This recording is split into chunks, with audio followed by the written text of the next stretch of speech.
Je veux ton nom. Rien que ton nom, rien que ton nom. Ma source de vie, c'est toi qui m'ouvres le ciel. J'aime ton nom. Porter ton nom. Quel nom si grand, puissant et glorieux. Je veux ton nom, rien que ton nom, la source de vie,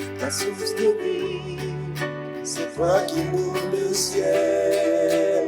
Oh, j'aime ton nom, porter ton nom, quel nom si grand, puissant et glorieux. Je veux ton nom, rien que ton nom, ma source de vie, c'est toi qui m'ouvres le ciel. Oh, j'aime ton nom, porter ton nom, quel nom si grand, puissant et glorieux. Je veux ton nom, rien que ton nom, ma source de vie, c'est toi qui m'ouvres le ciel. Jésus, Jésus, Jésus, disons Jésus, nous élevons le nom de Jésus, nous glorifions le nom de Jésus, nous portons le nom de Jésus, ce nom que j'aime, ce nom que j'adore, ce nom que je prie, que je célèbre, le nom qui m'ouvre le ciel, qui guérit les vies, ce nom que je porte, le nom de Jésus. J'aime ton nom, porter ton nom, quel nom si grand, puissant et glorieux. Je veux, rien que ton nom, rien que ton nom, ma source de vie, c'est toi qui m'ouvres le ciel.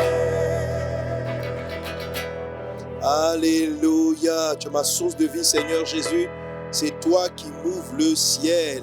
Amen, amen, amen. Gloire à Dieu. Amen. Quelqu'un donne un bon amen à Jésus.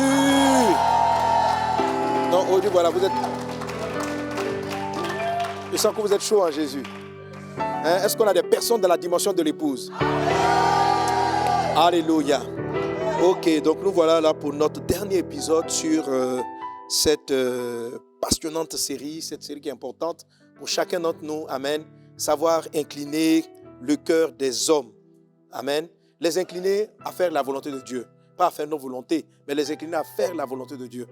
Et ça, les chrétiens qui rentrent dans la dimension de l'épouse arrivent à plus incliner les cœurs des peuples, des nations, mieux que ceux qui sont dans la dimension de fils. La Bible dit que la création attend la révélation, la manifestation des fils de Dieu dans le livre de Romains chapitre 8. Amen. Elle attend la révélation des fils de Dieu. C'est-à-dire que les hommes seront capables de leur apporter des réponses et c'est la raison pour laquelle les cœurs vont s'incliner. Amen. Alors que cela soit au partage dans le puissant et précieux nom de Jésus.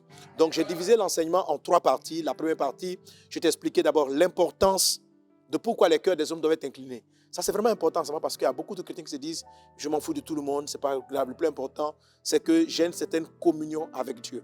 Si tu raisonnes comme ça, tu ne pourras pas régner sur la terre. Si tu raisonnes comme ça, il y a plein de choses que tu ne feras pas, tu n'atteindras pas tes objectifs parce que tu ne tiens pas compte de l'existence d'autrui, de l'existence des autres. Est-ce qu'on est ensemble?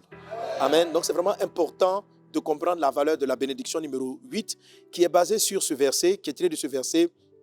Tous les peuples verront que tu es appelé du nom de l'Éternel et ils te craindront. Donc les peuples vont voir quelque chose. Et aujourd'hui, on va beaucoup toucher sur ce que les peuples verront. Qu'est-ce que les peuples vont voir? Amen. Qu'est-ce que les peuples vont voir pour qu'ils disent vraiment le nom de Dieu invoqué sur toi, le nom du Seigneur invoqué sur toi, et ils te craindront. Amen. Alors, ces choses qu'on va voir font partie depuis l'épisode numéro 2, je vous ai dit que j'allais aborder les 3 secrets de l'épouse pour incliner le cœur des peuples. Les 3 secrets de l'épouse. Ça, c'est dans la partie numéro 3. Donc, on a 3 parties, mais dans la troisième partie, je parle des 3 secrets de l'épouse. Première partie, c'est l'importance. Deuxième partie, c'est comment cela va se faire. Et la troisième partie, on est dans les 3 secrets. Amen. Alors, le premier des secrets, c'était quoi? L'amour du nom. Amen. Elle n'a pas simplement la foi dans le nom, elle aime le nom. Alléluia. Et cet amour-là lui donne une certaine attitude. J'aime le nom, je m'ouvre à Jésus. Je suis quelqu'un de sincère. Je le rencontre souvent par amour. Amen. Je m'ouvre à lui. Je cultive l'art de l'humiliation, pipto. Amen. Je m'abaisse de la profanation, pipto. Et ça permet au Seigneur de répandre son parfum sur toi. Alléluia. Lorsque vous voyez la façon dont Ruth, parce qu'un des livres de la dimension de l'épouse, c'est le livre de Ruth aussi. Dans le livre de Ruth, on voit que Ruth, Naomi, la maman, avait senti que Boaz, qui avait un droit de rachat, devait épouser Ruth. Alors, quand vous lisez le livre de Ruth, surtout au chapitre 3, la Bible dit qu'elle est partie, elle s'est couchée aux pieds de Boaz. Amen. Elle s'est couchée à ses pieds jusqu'au matin. Et à un moment donné, il s'est réveillé, il a vu. Et Boaz a dit ceci à Ruth. Il faut le lire dans le livre de Ruth, chapitre 3. Boaz lui a dit ceci. Il dit quoi? Il dit ce que tu viens de faire là montre que tu es vraiment quelqu'un de spécial. Déjà, le peuple t'apprécie. Et puis, tu viens te coucher à mes pieds, en l'occurrence. Et quand elle est partie à la maison, sa belle-mère, Naomi, lui a dit, ce monsieur-là, il ne va plus dormir jusqu'à ce qu'il ait résolu cette affaire, c'est jusqu'à ce qu'il t'ait épousé. Amen. Donc, le fait de savoir se jeter aux pieds, qui est la position de pipto, ça incline le cœur de l'époux. Or, quand Dieu est content de toi, il dispose en ta faveur. C'est ce que Marie a pratiqué. Amen.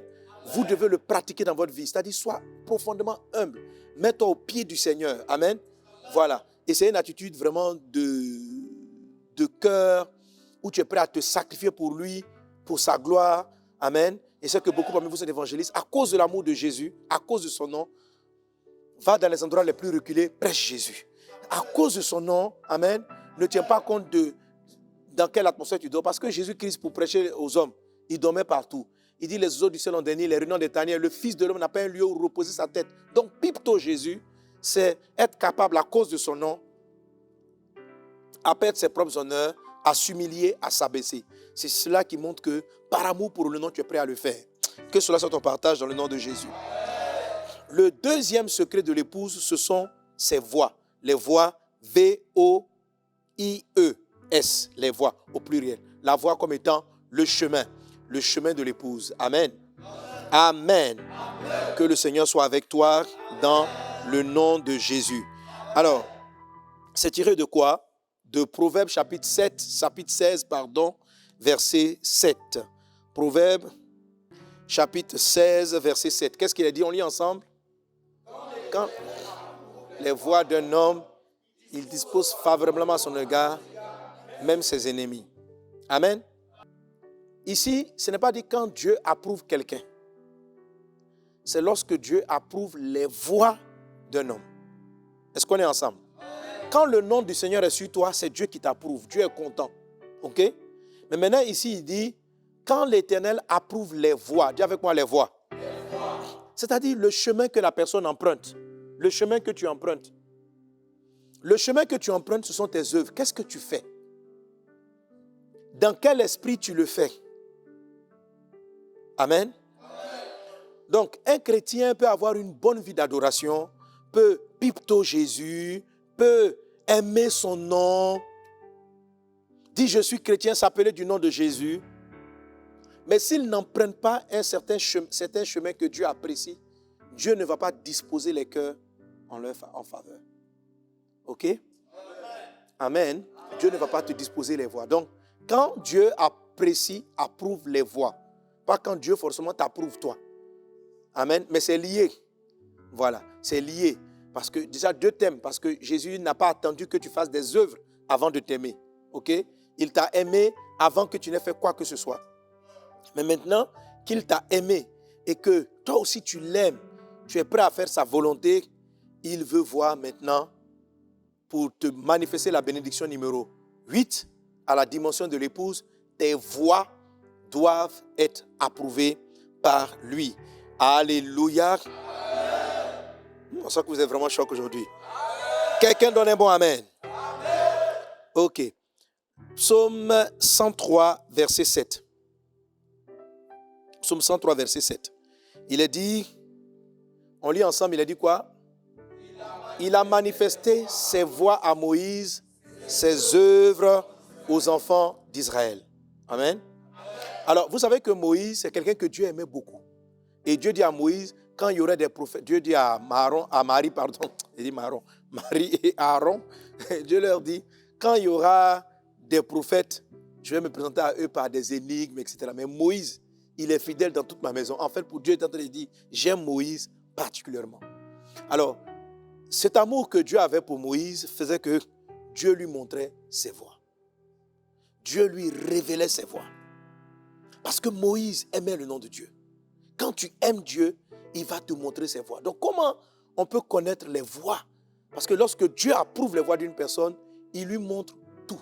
Et quand Dieu approuve les voies d'une personne, il dispose les cœurs en sa faveur. C'est-à-dire que c'est Dieu qui incline le cœur des hommes. C'est Dieu qui incline le cœur des hommes. C'est Dieu qui va faire que, qui va parler à un DG qui ne dormira pas, qui va venir te dire, toi, je dois te nommer. Amen. C'est Dieu, malgré tous les combats que Daniel subissait au sein de Babylonie, Dieu a élevé Daniel. C'est Dieu qui a donné le songe à Pharaon et qui a fait que Joseph avait la capacité d'interpréter le songe. Et Dieu a disposé le cœur de Pharaon pour que, malgré que Joseph marchait dans la crainte de Dieu, malgré que Joseph aimait Dieu, Dieu l'a positionné comme premier ministre d'Égypte jusqu'à sa mort. Amen. Il a été un premier ministre sans remaniement jusqu'à sa mort. Daniel, toutes ces personnes-là ont été élevées. C'est ce qui va t'arriver. Amen. Amen. Or, depuis le début, lorsqu'on voit la vie de Joseph, on sentait que Dieu l'appréciait. Dieu l'aimait bien. Mais ce qui s'est passé, c'est que Joseph va emprunter des voies. Joseph va emprunter des chemins que Dieu va apprécier. Et Dieu va, pour cela, disposer le cœur des hommes. Alléluia. Que Dieu dispose le cœur des personnes en ta faveur au nom de Jésus. Que Dieu te révèle ses voies.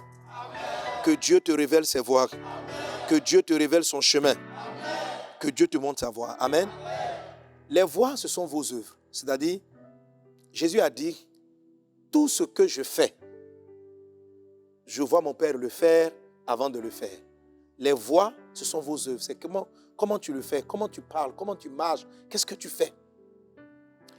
Amen. Quand Dieu t'aime, il te montre ses voies. Il dit, j'ai montré mes voies. Que Dieu te révèle ses voies. Et les voies que tu vas faire, ce sont aussi, comme je dis, tes œuvres. Et les œuvres, c'est aussi ce qu'on appelle la robe de l'épouse. Amen. On en a parlé précédemment. On va lire encore là-dessus. Apocalypse chapitre 19, verset 7. Réjouissons-nous et soyons dans l'allégresse et donnons-lui gloire, car les noces de l'agneau sont venues et son épouse s'est préparée. Il lui a été donné de se revêtir d'un fin lin éclatant pur, car le fin lin, ce sont les œuvres justes des saints. Amen.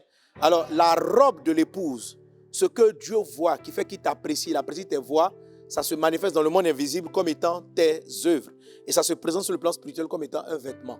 Amen. Un vêtement qui est cousu par tes œuvres. Que Dieu t'accorde de coudre un vêtement qui lui est agréable dans le puissant et précieux nom de Jésus.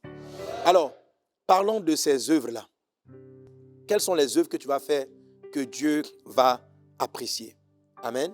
Alors, je vous l'avais dit la dernière fois et ça tient, c'est vraiment important. Jésus dit, en 1 Corinthiens chapitre 13, quand j'aurai le don de guérison, le don de miracle, quand je vais révéler les mystères, si je n'ai pas l'amour, ce que je fais ne sert de rien. Amen. Donc, les œuvres qui plaisent à Dieu, ce ne sont pas des actions en tant que telles au début, c'est l'esprit avec lequel tu fais les choses. Il dit, quand je distribuerai tous mes biens pour la nourriture des pauvres. Donc, ce sont des bonnes œuvres. Amen. Tu viens, tu fais comme on fait à la croisade 931, tu fais les œuvres de compassion. Tu fais les œuvres de compassion. Mais la Bible dit, quand je distribuerai tous mes biens pour la nourriture des pauvres, si je n'ai pas l'amour, ce que je fais ne sert de rien. Donc, ce qui fait que tes œuvres sont justes devant Dieu et que ce sont des voies qu'il apprécie, qu'il approuve, ce n'est pas d'abord l'acte. C'est l'esprit avec lequel tu poses les actes. Ce n'est pas les offrandes que tu as fait, mais ce n'est pas seulement les offrandes, mais c'est l'esprit avec lequel tu fais les offrandes. Donc, 2 offrandes peuvent venir dans le panier.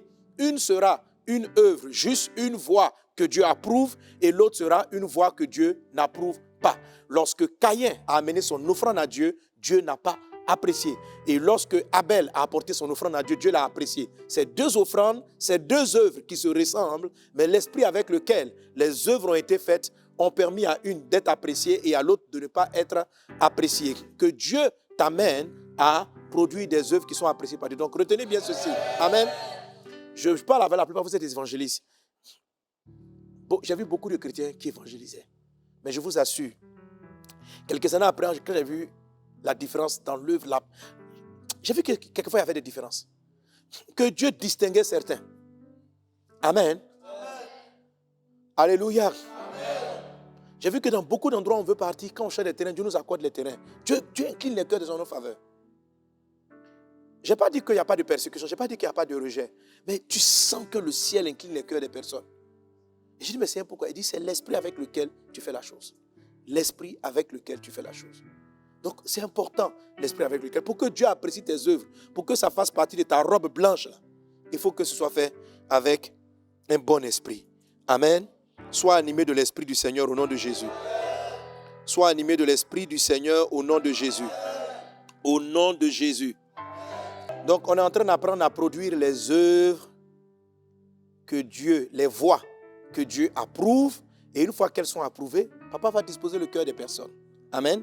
Et je vais t'expliquer que ces voies-là, ce sont des actions que tu mènes avec amour.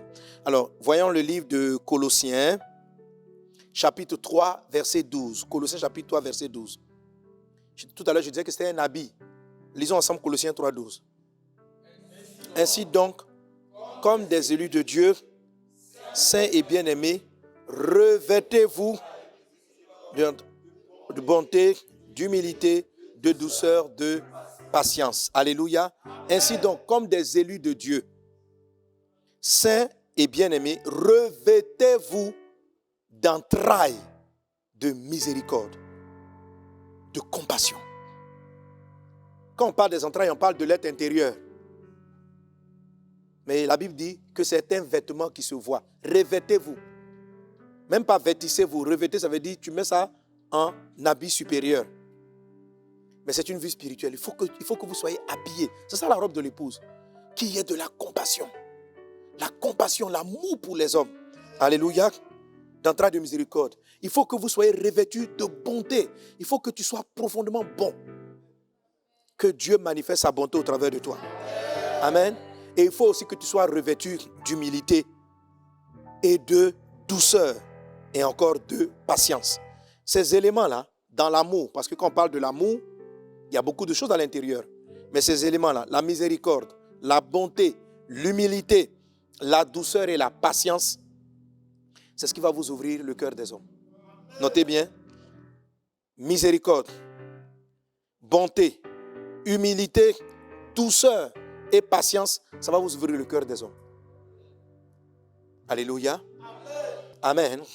Alors la miséricorde, ça va te parler de ton art de pardonner aux gens. Et de laisser tomber, de ne pas t'attarder sur certains détails. Ça dispose le cœur. Quand quelqu'un agit comme ça avec un cœur de miséricorde, Dieu commence à disposer. C'est-à-dire que il évangélise, il fait du social, il fait des œuvres, mais derrière cela, il les fait parce qu'il est mu. Ses entrailles ont de la compassion. Amen. Il ne pose pas les actes pour dire non, nous sommes arrivés dans tel endroit, on a fait des dons aux pauvres. Non. Ce qui l'anime, c'est la compassion de Christ. S'il n'y a pas la compassion de Christ dans ce que tu fais, ce ne sont pas des voies que Dieu apprécie. Amen. Et tu vas voir que ça ne va pas t'ouvrir les portes. Alléluia. Il y a la bonté. La bonté, c'est l'acte par lequel on fait du bien autour de nous. On fait du bien. Ça ouvre les portes. Et on va le voir aussi. Ça, la bonté, c'est un des éléments du 3e secret. Amen. De bonté, l'humilité. Et je parlerai un peu de l'humilité rapidement. Et puis la douceur, alléluia. La douceur, c'est l'art de parler. La façon dont tu parles aux gens. Ça ouvre les portes des cœurs. Parce que Dieu apprécie ça. la douceur. Amen. Il y a des gens qui sont rigoureux dans leurs propos. Quand tu es rigoureux, ça ne pas. Ça dit que j'ai des chrétiens, ça dit que là maintenant ils parlent des paroles blessantes. Ils sont là, ils disent, j'ai dit la vérité. J'ai dit la vérité. Tu sais que même quand tu travailles dans un bureau, là, il y a des manières de parler à tes patrons, il y a des façons de parler à tes collègues. Si tu sais leur parler avec douceur, leur cœur va s'incliner. Mais si tu leur parles avec... Je t'ai dit, leur cœur ne va pas s'incliner. Alors, je vais arriver rapidement là-dessus. Est-ce qu'on est ensemble? Alléluia. Alors, la dernière fois, on a étudié un peu les différentes dimensions de l'amour, n'est-ce pas? J'en ai parlé, la largeur, tout ça. Ok. Combien parmi vous ont déjà reçu une révélation de Dieu sur l'Azerbaïdjan? C'est un pays, est-ce que vous le connaissez? Combien ont déjà reçu une révélation de Dieu sur le Turkménistan? Alors, posez-vous la question, pourquoi, quand Dieu vous donne des rémas ou des révélations, des orientations, ça n'arrive que pour des peuples que vous connaissez?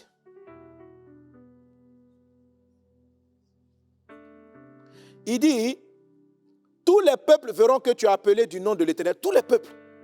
Amen. Qu'est-ce que je vous ai expliqué en ce qui concerne la largeur de l'amour? Je suis en train de parler de l'amour. Amen. La Bible dit ceci, Éphésiens chapitre 3, verset 17. Alléluia. Que nous devons connaître avec tous les saints quelle est la largeur de l'amour. La largeur. Et la largeur de l'amour, je vous ai dit que c'est le fait d'aimer le prochain du prochain, le prochain du prochain. C'est-à-dire quelqu'un qui a un amour qui est large, c'est quelqu'un d'abord qui aime toutes les personnes qui sont dans son entourage.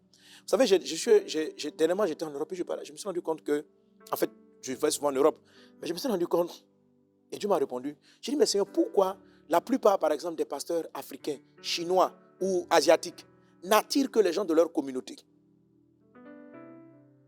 Il y a très peu de pasteurs d'origine africaine qui vont attirer des occidentaux. Et pourquoi est-ce que... Et tu vas aller voir des pasteurs indiens. Mais dans l'église, il y aura beaucoup plus d'indiens.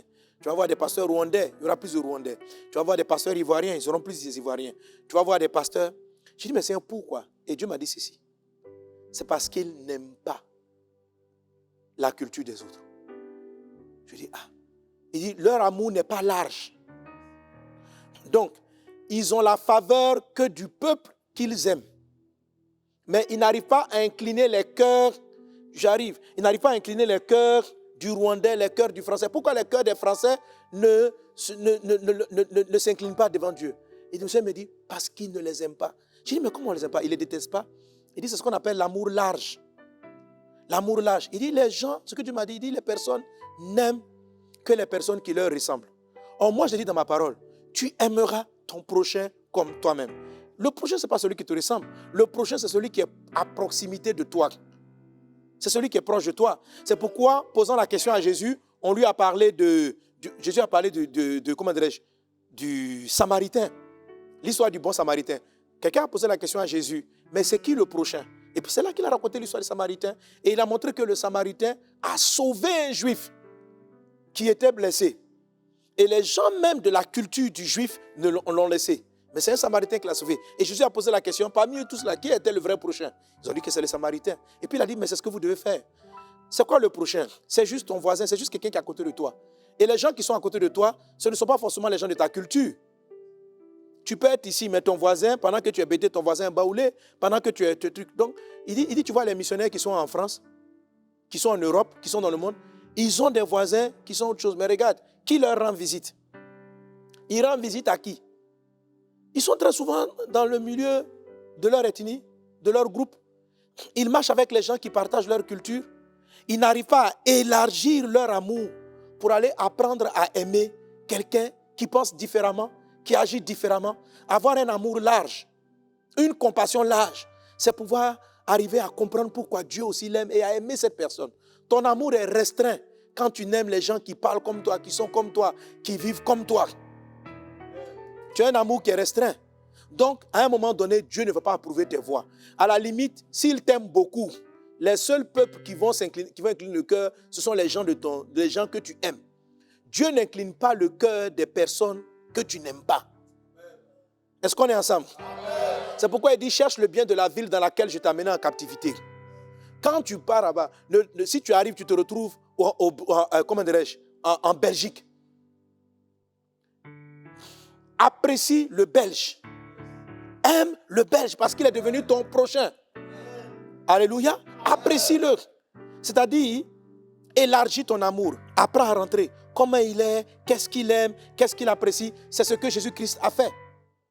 Donc vous voyez, on fait souvent des évangélisations, mais en fait, on ne se rend pas compte qu'on est un peu restrictif. Il y a des gens qu'on évite. On n'a pas de la compassion. Il y a des personnes qui n'ont pas de la compassion pour les musulmans. Ils n'ont pas de la compassion pour les musulmans. On n'est pas capable de se projeter dans leur réalité, dans leur combat pour les aimer. Jésus-Christ, pour nous sauver, a quitté le ciel. Il a pris la forme. La Bible dit qu'il s'est abaissé, devenant semblable aux hommes pour que nous soyons sauvés.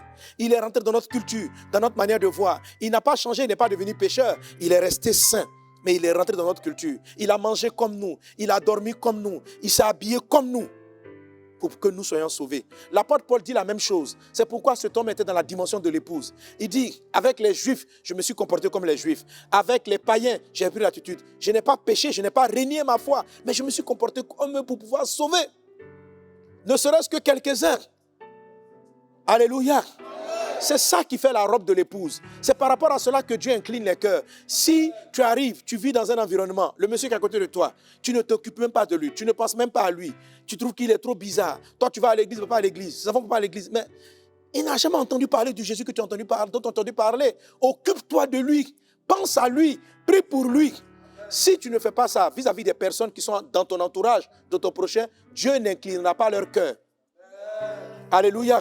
Même si de temps en temps tu te souviens parce que tu as un peu à manger, tu vas lui donner, mais que tu n'as pas le cœur pour lui, l'onction de Dieu ne peut pas passer par toi pour incliner le cœur des peuples. Maintenant, c'est quoi l'élargissement de l'amour? Lorsque tu commences à élargir, c'est-à-dire que tu commences, bien sûr, si tu viens en Côte d'Ivoire, tu vas aimer d'abord tes prochains immédiats. Mais après, maintenant, tu élargis. Tu t'en vas au Mali, tu vas au Burkina, tu vas en Europe, tu vas en France. Et pourquoi tu vas recevoir une révélation sur l'Azerbaïdjan? Tu vas recevoir parce que tu vas aimer les Azerbaïdjans. Pourquoi Dieu ne te parle pas d'Azerbaïdjan? Parce que tu n'as jamais prié pour eux. Il ne t'intéresse même pas. Donc, j'ai compris que Dieu ne donne pas une révélation pour des personnes qui ne t'intéressent pas. Tu n'auras pas de réma ni l'onction de guérison pour quelqu'un qui t'indiffère. Si un peuple t'indiffère, Dieu ne te parlera jamais de lui. C'est-à-dire que pour que Dieu passe par toi, pour aller guérir un sénoufo, il faut qu'il soit dans ton cœur. C'est-à-dire que s'il n'est pas dans ton cœur, là, jamais l'onction va venir te visiter pour aller le trouver. Jamais, si tu ne portes pas le peuple arabe, l'onction ne viendra pas te donner des paroles pour eux. Tu ne trouveras aucune prédication pour eux. Tu ne sauras jamais leur parler. Et les cœurs de ces peuples-là ne te seront pas acquis. Est-ce qu'on est ensemble? Alléluia.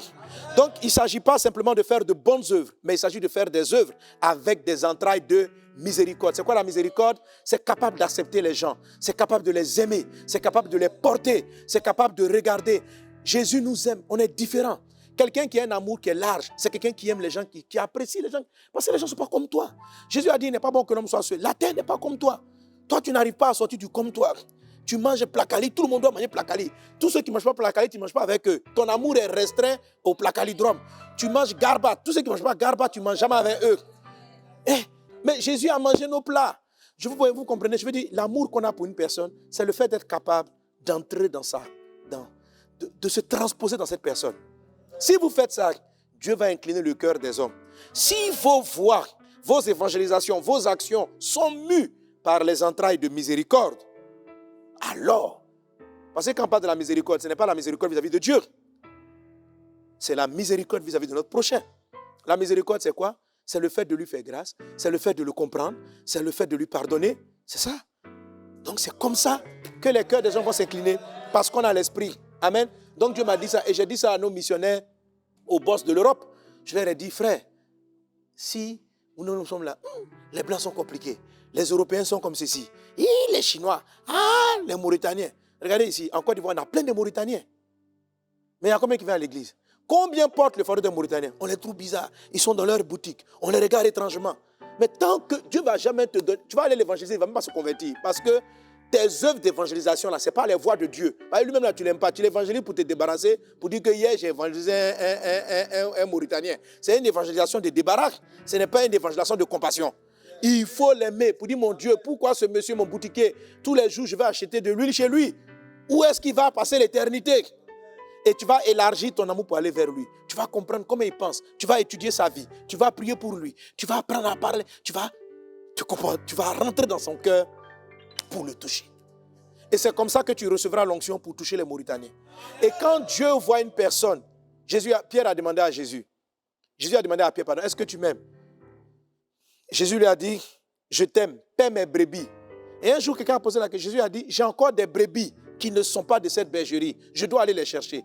Toutes les brebis de Dieu ne sont pas des Ivoiriens. Toutes les brebis de Dieu ne sont pas des Congolais. Les brebis de Dieu ne sont pas des Chinois seulement. Les brebis de Dieu, c'est toute la terre. Il y en a, il dit, il viendra vers moi des hommes de tout peuple, de toute nation. On dit que les richesses des nations vont venir sur l'église. Mais je t'assure, si tu ne t'occupes pas des Azerbaïdjanais, leur richesse ne viendra jamais chez toi. Parce que tu ne seras pas une bénédiction pour eux. Pourquoi tu vas t'envoyer les ressources que ces gens-là détiennent? Il y a des richesses qui te sont données, qui sont tenues par les mains des Marocains, par les mains du Mauritanien, par les mains du Sénégalais, par les mains du Wolof. Jésus a une richesse dans tous ces peuples. Il dit les richesses des nations viendront vers vous. Mais les nations ne vous intéressent pas, c'est leur argent qui vous intéresse. Aujourd'hui, ils sont propriétaires, il faut que pour que leur cœur s'incline, il faut commencer à prier pour eux. Il faut les aimer, il faut les porter à cœur. Il ne faut pas être là. Tu as entendu? Les Arabes, ils sont comme ceci. Les Arabes sont comme cela. Les mêmes Arabes aussi disent ça. Les Africains sont comme ceci. Les Africains sont comme cela. Nous sommes dans un peuple. Quand on collabore, c'est juste pour des intérêts financiers, matériels, parce qu'on travaille dans la même entreprise. Mais il n'y a pas réellement de compassion. Combien de filles qui m'écoutent ici travaillent chez des Libanais, travaillent avec des entreprises de Libanais, mais ils ne cherchent même pas à les convertir parce qu'ils les trouvent bizarres. Tout ce qui les intéresse, c'est le salaire qui sort de la main du Libanais. Et le monsieur est en train d'aller en enfer.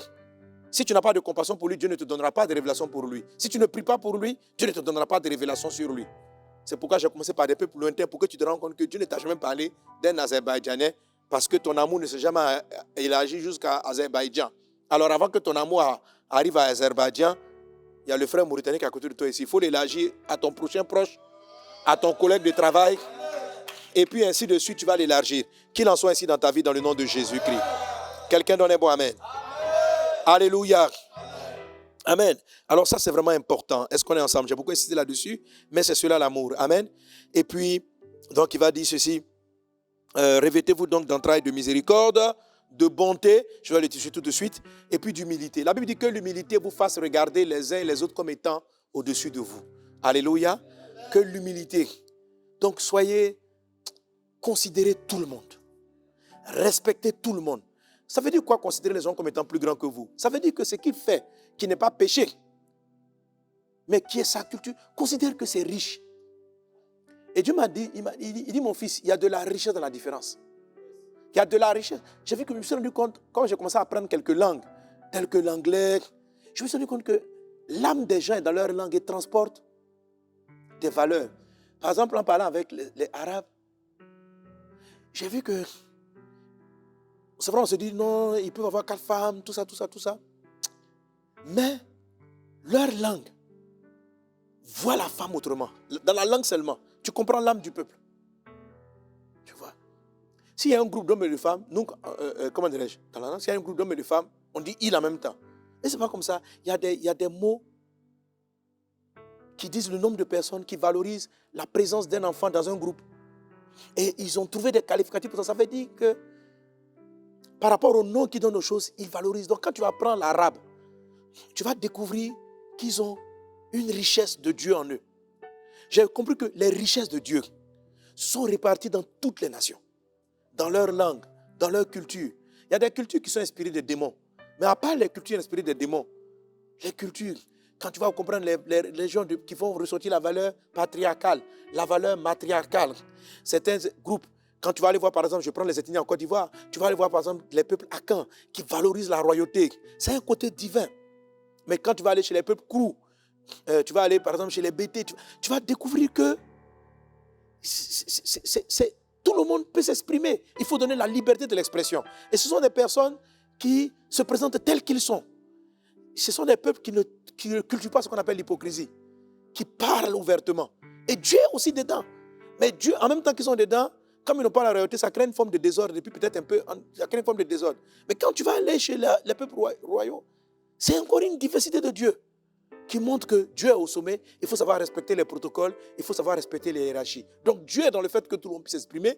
Dieu est dans le fait qu'il faut respecter la royauté. Mais si tu n'apprends pas à aimer autrui, tu ne vas pas découvrir les différentes facettes de Dieu. C'est pourquoi il est dit, afin que Éphésiens 3:7, 3:17, il dit, afin que vous compreniez avec tous les saints quelle est la largeur. Parce que Dieu est un amour qui est large, qui prend tous les peuples. Amen. Quelle est la longueur, la profondeur, la hauteur. Et il dit, et de connaître l'amour de Christ qui surpasse toute intelligence. L'amour de Christ ne se sent pas. C'est une connaissance. C'est-à-dire, à un moment donné, à force d'élargir ton amour, tu commences à connaître tous les peuples. Notez bien la bénédiction. Elle dit, tous les peuples verront que tu as appelé du nom de l'Éternel et c'est tous les peuples qui te craindront. Pourquoi? Parce que toi, ton amour est large. Tu as le cœur du peuple. Amen. Alors, quand je dis que tu connais un peuple profondément, ça s'appelle aussi l'amour en profondeur. Tu connais les gens, tu ne les juges pas de manière superficielle. Quand je dis par exemple la valeur de la royauté chez les Akans, ça fait que tu ne vas pas regarder simplement leurs défauts. Le défaut ou qui souvent fait, comme les gens n'ont pas, il y a tellement de respect que quelquefois tu n'arrives pas à t'exprimer. Et ça fait que souvent les gens enfouissent beaucoup de frustration parce qu'ils doivent avaler de ne pas s'exprimer. Ça aussi c'est un problème. C'est ce qui sera différent d'autres ethnies qui vont s'exprimer mais qui s'expriment sans respecter les protocoles. Tout ça c'est de la richesse de Dieu dans des peuples. Et vous les trouverez partout dans les nations. Vous allez trouver que le monde est beau, le monde est extraordinaire et que Dieu a réparti. Donc votre connaissance même de Dieu augmente. Et Dieu est capable de vous donner plein de ressources et de grâces. Soyez bénis dans le nom de Jésus. Est-ce qu'on est ensemble? Alléluia. Donc la bonté, l'humilité, Jésus a cité. La douceur. La douceur, c'est là de parler. La Bible dit que vos paroles, vos propos soient assaisonnés de sel. Il faut faire attention à ce que tu dis. Alléluia. Voilà. Donc, avoir aimé l'homme, c'est faire attention aux propos qu'on tient. Si tu cultives l'art de la parole, comment on s'exprime? Il y a des frères, on n'arrive pas à les faire comprendre. Non. Tu ne sais pas demander aux gens. Tu ne sais pas parler. Hein? Il y a des façons de venir, il y a des manières de parler, il y a des manières de prendre les personnes. Si par exemple, tu es là, tu marches avec des amis, mais tu es toujours en train de marquer leurs défauts, ils ne vont pas te trouver agréable. Tu ne seras pas agréable de vivre avec eux. Tu vas dire, non, moi je suis là, je dis la vérité. Non. Mais si tu sais aussi, la douceur, c'est par exemple venir dire, non, vraiment, avec toi, tu es un gars bien, tu es un monsieur valeureux. Déjà, son cœur même est ouvert. Et il a envie de t'écouter. Mais si déjà tu arrives, ah, vous les gens là, vous êtes comme ceci, vous êtes comme cela. Les cœurs vont se fermer. Amen. Donc comment les peuples vont voir que tu es appelé du nom de Dieu qui vont te craindre? C'est parce que tu es doux dans ta manière de parler d'eux, dans le respect, dans la considération. Alléluia. Alléluia. Gloire à Jésus. Si vous voulez toucher, par exemple, nos cousins, nos frères, nos amis qui sont tombés dans l'homosexualité, il faut les aimer, il faut savoir leur parler. Voilà. Au début, là, ces gens ne veulent pas se convertir parce que dès qu'ils trouvent un chrétien, ils vont les insulter, les injurier. Pourquoi ça? Est-ce que Jésus a injurié les gens? C'est le diable qui injurie les personnes. Amen. Pas parce que tu ne fais pas les œuvres. Toi aussi, tu faisais des œuvres que Dieu n'appréciait pas, mais il t'a aimé, il t'a pardonné, il était patient. Amen. Donc, sois doux et puis sois patient. Donc, ce sont des vertus que tu dois laisser Christ manifester et qui te donneront l'approbation et qui vont incliner les cœurs en ta faveur. Alléluia. Voilà. Amen. La Bible dit quoi? Que les hommes voient vos bonnes œuvres. Matthieu chapitre 5, verset 13. On n'allume pas une lampe pour la mettre sous le boisseau. On la met sur le chandelier afin qu'elle éclaire. Que les hommes voient vos bonnes œuvres et ils glorifieront votre Père qui est dans les cieux. Alors, lorsque tes actions d'évangélisation, de compassion, des œuvres sociales vont être faites, les gens vont être touchés et ils vont glorifier Dieu. Mais si tu viens sans ces entrailles de miséricorde, de patience et que tu fais de bonnes œuvres, je n'ai pas insisté vraiment sur les œuvres, l'acte en tant que tel, mais j'ai insisté sur l'esprit des actes que nous posons. Amen. Parce que c'est ce qui fait que les voies sont approuvées par Dieu. Ce n'est pas l'action. La Bible dit aux enfants d'Israël, Dieu a révélé ses œuvres. Mais à Moïse, il a montré ses voies. Donc, les œuvres, ce sont les actions. Mais ce que Dieu révèle à ses intimes, ce sont les voies de Dieu. Les voies de Dieu commencent par l'état d'esprit avec lequel on les fait. Est-ce qu'on est ensemble? Amen, amen, amen. Alléluia. Et bien sûr, il y a les œuvres que tu es appelé à faire. Mais ça, on le développe dans beaucoup de points, tels que dans la bénédiction numéro 2, quelles sont tes œuvres? Quelle est la particularité de ton évangélisation à toi? La spécificité. Que Dieu t'accorde de connaître les voies qui sont les tiennes au nom de Jésus-Christ. Amen, amen, amen. Donc ça, c'était le deuxième secret, les voies de l'épouse. Donc l'épouse, c'est écouter le cœur du Seigneur pour savoir l'esprit de son époux. Comment? C'est pourquoi on dit elle est soumise. Parce que la soumission respecte l'esprit d'une personne. Amen. Et le troisième et dernier secret, je vais le traiter rapidement, ce sont les dons de l'épouse, les dons de l'épouse. L'épouse fait des dons. En fait, vous voyez, une chose qui m'a marqué dans l'histoire d'Esther, quand vous lisez Esther 2, il est dit que elle devait apporter un don, un cadeau au roi. Et tu te dis, mais pourquoi ça? C'est le roi qui doit faire des cadeaux. Mais la Bible dit que chacune des prétendantes à la royauté, au titre de reine, devait apporter un cadeau. Et ça m'a ramené à ce que Isaac a demandé à Ésaü. Il dit, amène-moi un mets que j'aime, donne-moi à manger et je te bénirai. Donc, le roi déterminait laquelle il allait marier en fonction, dans Esther 2, en fonction du cadeau, de ce que les gens allaient apporter. Ne plaisantez pas, frères et sœurs, avec les offrandes, avec les dons, avec les aumônes, avec tout ce que tu prends chez toi et que tu donnes à autrui. Tout ce que tu donnes va soit incliner les cœurs ou va te disqualifier des cœurs. D'abord, donc c'est le troisième secret. Le troisième secret, c'est que l'épouse fait des dons. Alléluia. L'épouse manifeste des dons. L'épouse fait des sacrifices. L'épouse d'aujourd'hui, dans notre esprit mondain, si tu es une femme, quelquefois le mari doit tout te donner. Non. En Christ, dans le royaume de Dieu, l'épouse, le mari s'est déjà sacrifié. Il a donné sa vie, c'est Jésus-Christ. Mais l'épouse aussi fait un don, fait des dons. Et elle devait faire des dons pour qu'il arrose davantage. Amen. Alors la Bible dit ceci dans le livre de Proverbes, chapitre 18, verset 16. Les présents d'un homme lui élargissent la voie et lui donnent accès auprès des grands. Amen. Dans la version du semeur, il est écrit, les cadeaux ouvrent les chemins et font arriver jusqu'en présence des gens importants. Version du semeur, les cadeaux ouvrent les chemins et font arriver jusqu'en présence des gens importants. Amen. Dans la version d'Arby, il est dit, le don d'un homme lui fait place et l'introduit devant les grands. Alléluia. Alors, le monde a essayé d'enlever cet aspect-là à l'épouse en disant, il ne faut pas faire des dons aux grands, il ne faut pas faire des dons, c'est de la corruption. Oui, il y a la corruption, il ne faut pas donner pour corrompre. Mais chercher à faire plaisir à quelqu'un en lui faisant des cadeaux, là, c'est important. Déjà, il faut comprendre même l'esprit de la chose. Amen. Si tu es quelqu'un qui est là, qui réfléchit, qui ne fait pas des dons, mes amis, je vais vous expliquer comment le cœur de l'imam s'est incliné en notre faveur. C'est un don. C'est un don. Dieu m'a simplement dit, va, offre-lui des cadeaux. Son cœur s'est incliné. Alléluia. Donc le troisième secret de l'épouse, c'est le don. Esther a écouté les conseils de Hégaï, symbole du Saint-Esprit, pour faire un don qui a touché le cœur de Dieu. Jacob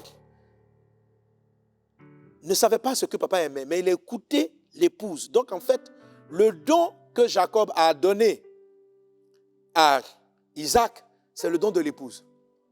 Parce que c'est le don qui venait de sa maman. Est-ce que vous me suivez? Qui était l'épouse, qui est l'épouse de Isaac. Donc, quel est le don qu'il a fait? Isaac n'a pas fait un don de fils. Le don du fils, c'était le don de Ésaü. Donc, Ésaü a été envoyé, Ésaü est parti chercher, mais le fils là, il n'arrive jamais à temps. Donc, l'épouse a pris le relais. Et elle explique donc à Jacob, voici comment tu vas procéder. L'épouse, elle a montré les voies et Jacob est parti, il a fait un don. Mais le don qu'il a fait, ce n'est pas lui. Le don qu'il a fait, c'est un don à la dimension de l'épouse. Mais le don qu'il a fait, de la manière dont ça a dérangé son papa. Isaac s'est levé, il a commencé à l'arroser de toute grâce. Il dit quoi? Regardez les bénédictions. Je n'ai pas le temps d'aller le lire, mais lisez-les. Vous allez voir. Il dit quoi? Il dit, les peuples te seront soumis. Les peuples te seront disposés. Le ciel t'est favorable. La terre t'est favorable. Juste à cause d'un don, on lui a tout donné. Amen. À cause d'un don, on lui a tout donné. Faites des dons. Caïn a été disqualifié par un don. La femme qui a apporté 2 pièces d'argent, Jésus s'est arrêté pour prendre son don. Salomon, tous les cœurs se sont inclinés parce que lui, il est venu, il a fait un don à Dieu qui a touché le cœur de Dieu. Après quoi, qu'est-ce qui s'est passé? Tous les autres venaient de toute la terre, venaient lui apporter des dons. Ne jouez pas avec les dons. Ne jouez pas avec le moment de l'offrande dans l'église. L'épouse ne badine pas avec l'offrande. L'épouse ne badine pas avec l'offrande. Quand elle arrive, elle va faire l'offrande dans l'église. Elle ne dit pas non, c'est petit, c'est comme ceci. Elle fait un sacrifice. Elle apporte quelque chose qui tient. Et elle essaie de trouver ce qui va toucher le cœur de Dieu. Alléluia. Le don aussi, ce n'est pas seulement vis-à-vis de Dieu, c'est aussi vis-à-vis des autres. C'est ce qu'on appelle l'aumône. Là, ce qu'on donne aux pauvres. La Bible dit quoi parlant de Corneille? La Bible dit quoi parlant de Corneille? Il dit, tes prières et tes aumônes sont montées. Acte chapitre 10. Tes prières et tes aumônes sont montées. Et Dieu est allé parler à Pierre. Il faut aller lui parler. Dieu a incliné le cœur de Pierre pour qu'il soit favorable à Corneille. À cause de quoi? À cause seulement de ses prières? Non. À cause de ses dons. C'est un homme qui donnait aux gens. Ses dons lui ont ouvert la porte et Dieu a été touché par ses dons. Un jour, les gens sont venus voir Jésus. On dit, il y a un centenier qui a le serviteur malade. Est-ce que tu peux aller prier pour lui? Le texte, l'histoire est répétée dans au moins 3 évangiles. La Bible dit, c'est l'histoire du centenier. La Bible dit que les Juifs, les sacrificateurs, les pharisiens ont mis la pression. La Bible dit qu'ils ont demandé à Jésus avec instance. Et ils ont dit ceci, il mérite que tu lui accordes cela parce qu'il a construit le temple. C'était un centenier, un étranger. Jésus a dit à la femme cananéenne, moi je ne prie pas pour les étrangers. Pour le moment là, je m'occupe des Juifs. Après, mon amour va s'élargir et ça va toucher le monde entier. Et pour le moment, je commence par les Juifs. Mais pour ce centenier, Jésus s'est déplacé. Mais pourquoi Jésus s'est déplacé? Lisez bien le texte. D'abord, les gens ont plaidé en sa faveur. Pourquoi? Parce que c'est lui qui a construit le temple. Parce que c'est lui qui a construit le temple. La pécheresse, elle a obtenu grâce, son cœur est rendu, elle a touché Jésus. Jésus dit, son nom sera associé à l'évangile. Donc, ne banalisez pas le moment de l'offrande, pensez que non, je prêche l'évangile, je fais des prières, ça va. Non, tu veux que le cœur de Dieu s'incline, le cœur des hommes s'incline, il faut faire des dons. C'est-à-dire qu'il y a des sujets, accompagne-les d'offrande. Pas seulement du jeûne, il y a le jeûne et la prière, puis il y a l'offrande même. Accompagne-les d'offrande. Amen. Ce n'est pas parce que tu viens acheter Dieu, c'est parce que tu viens l'honorer. C'est parce que tu veux lui faire plaisir. Ça dispose le cœur du Seigneur et il t'est favorable. Il y en a qui disent non, c'est une manière d'acheter Dieu. Tu n'achètes pas Dieu? Alléluia. Amen. Tu n'achètes pas Dieu. J'ai connu une dame, son mari était au bord de la mort. Et puis elle est venue, elle m'a vu. Elle est venue m'a chercher, elle est venue faire une offrande. Elle a fait une offrande de près de 10 millions. J'étais touché, j'ai prié. Mais quand j'ai ouvert la bouche, je n'étais pas impressionné par le montant. Mais j'ai senti que ça impressionnait Dieu. Parce que je crois qu'elle avait dû fermer un compte. Je ne sais pas qu'est-ce qu'elle a fait, mais j'ai senti que le ciel était... Et ce dernier temps, la chanson, c'est là énormément. Amen. Il y a mes fils spirituels, évidemment, les pasteurs, ils sont au stade, ils sont venus me voir. Puis, je parlais avec eux, je leur donnais des conseils, les pasteurs. Puis, je priais pour eux. Et puis, à un moment donné, pasteur José il a dit, ah, nous, tes fils, on s'est mis ensemble et on a fait cette enveloppe-là. Et je n'ai pas compté le montant. Quand j'ai pris, c'est comme si l'atmosphère a changé. J'ai senti l'onction passer à un autre niveau. Il dit, donc moi-même de mon cœur, il dit, papa, tu ne joues pas à faire l'offrande, hein? Donc moi-même, j'étais spectateur. La présence de Dieu qui est descendue dans la salle où on était là, presque la plupart sont tombés sous l'onction. Avant qu'il ne fasse l'offrande, j'avais commencé à prier pour eux. Je dis, vous êtes bénis, mes fils. La grâce de Dieu est sur vous. La faveur est sur vous. Allez, réussissez, tout ça là. Et puis ils ont dit, c'était vers la fin. Ils ont dit, bon, papa, vraiment merci pour tes prières. Tiens l'offrande. Je pense que même ils ne s'attendaient pas à ça. Mais en même temps, l'Esprit m'a commencé à me parler d'eux. Et j'avais de l'eau sur moi. L'Esprit m'a dit, prends l'eau. Dis que tout ce qui a été asséché va revivre. Donc l'Esprit de la prophétie est tombé sur moi. Oui. Donc ça fait plusieurs fois que je constate ça. C'est-à-dire que l'onction prophétique descend sur moi en fonction de l'acte d'une personne. Et il y a des fois, les gens donnent avec un mauvais esprit. L'onction ne vient pas sur moi. Ce n'est pas que je veux provoquer. C'est-à-dire ça provoque quelque chose. Ce que Isaac a dit. Il dit, donne-moi un mec que j'aime afin que mon âme te bénisse. C'est-à-dire que l'âme ne pouvait pas démarrer sans le don. Lui-même, il voulait bénir, mais il avait compris que c'était un secret spirituel important. Donc, ne plaisantez pas avec vos dons, ne plaisantez pas avec vos offrandes. Faites donner aux hommes, donnez à Dieu, donnez aux pauvres. Amen. Les autorités, là, faites-leur des dons. Quand vous arrivez dans une ville, c'est la nouvelle année, là, préparez un cadeau important. Allez dire, monsieur le maire, il y a l'église de tel endroit, là, qui vous a fait ce cadeau. Vous allez voir que ça, là, ça va vous ouvrir les portes. Qu'il veut vous bénir pour tout le travail que vous faites à la mairie. Mais les pasteurs, on vient, un coup on apparaît devant les mecs, boum, donnez-nous un terrain, donnez-nous un terrain. Bon, c'est-à-dire que ton dossier n'attire pas. Les cœurs ne sont pas inclinés. C'est nous, on prie pour vous. C'est nous, on prie pour vous, on prie pour vous. Frère, faites un don. Alléluia. À force de faire les dons, de retaper les hôpitaux, là, tous les maires, la plupart des maires à Abidjan veulent que 931 arrive là-bas. Vous n'avez pas ça? Oui. Amen. Plusieurs m'appellent, on dit, pasteur, on a tel événement, viens. Avant, lorsque tu arrivais pour une croisade, les gens étaient fâchés. J'ai dit, il ne fallait pas faire du bruit dans la ville. Maintenant, viens faire le bruit. Viens faire le bruit. Pourquoi? Parce qu'on retape des hôpitaux, on s'occupe des milliers de malades. Ce sont des offrandes, des dons. On le fait par compassion, on le fait par amour. Mais on le fait et ça touche. Que Dieu vous bénisse abondamment. C'est 3 secrets qui disposent les cœurs en votre faveur. Amen. Secret, aime le nom. Secret 2, les voix du Seigneur. C'est-à-dire, aime les gens, peuple, nation. Sois humble, parle avec douceur. Sois les voix. Fais des œuvres comme ça avec le cœur. Tu vas voir ce qui va se passer. Et puis fais des dons même. Sois un donateur fou. Elle a l'habitude, tu arrives au culte et puis tu vides tes poches, tu mets tout dans le panier et puis tu marches à pied pour repartir à la maison. Tu arrives comme ça. Mais attendez, vous allez voir. Tu arrives au culte, tu te dis, au-delà, à midi, je ne mange pas. Je prends, je mets tout dans l'offrande. Et puis on va voir. Sacrifie-toi, j'enlève tout ça, je m'en vais à la croisade. J'enlève tout ça, je m'en vais au camp de prière sous côte. Tu vas voir ce que tu vas faire. Le ciel va s'ouvrir. Les cœurs te seront favorables. Il faut faire, essayer, vous allez voir. Ça marche. Amen.